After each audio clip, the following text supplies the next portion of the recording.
प्रसिद्ध German professor Alfred Wegener के अनुसार गुरुत्वाकर्षण तथा प्लवनशीलता के बल के कारण पैंजिया कई खंडों में विभाजित हो गया तथा ये एक दूसरे से दूर खिसकने लगा।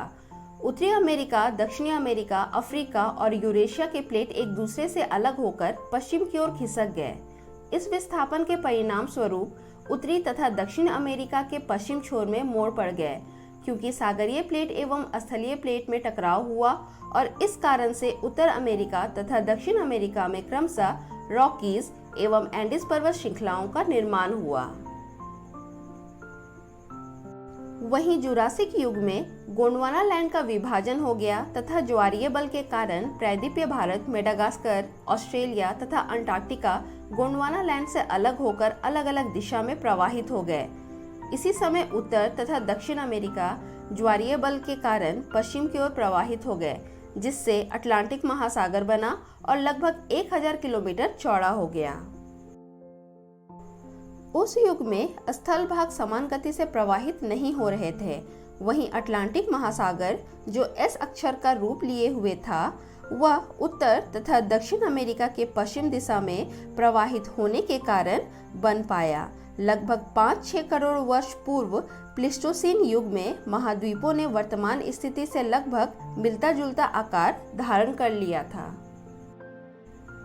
प्रोफेसर वेगनर द्वारा दिए गए इस सिद्धांत को प्रमाणित करने के लिए कई तर्क दिए गए हैं, जो कुछ इस प्रकार से हैं।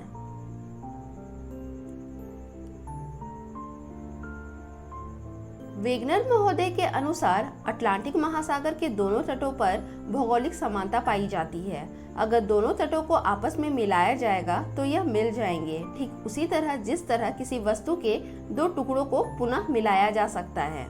उसी प्रकार उत्तर अमेरिका के पूर्वी तट को यूरोप के पश्चिम तट से तथा दक्षिण अमेरिका के पूर्वी तट को अफ्रीका के पश्चिम तट से मिलाया जा सकता है।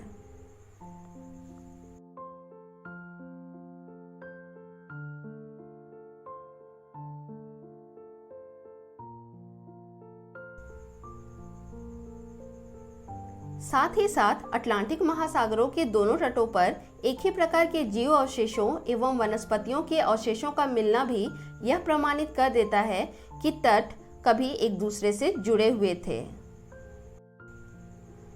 कुछ और प्रमाणों में हम यह देख सकते हैं कि अधिकतम महाद्वीपों के तटों पर मिलने वाले चट्टानों में काफी समानता पाई जाती है। जैसे ब्राजील, अफ्रीका, भारत और ऑस्ट्रेलिया तथा इन सभी महाद्वीपों में एक ही प्रकार के वनस्पति का मिलना यह प्रमाणित कर देता है कि ये महाद्वीप कभी आपस में जुड़े हुए थे।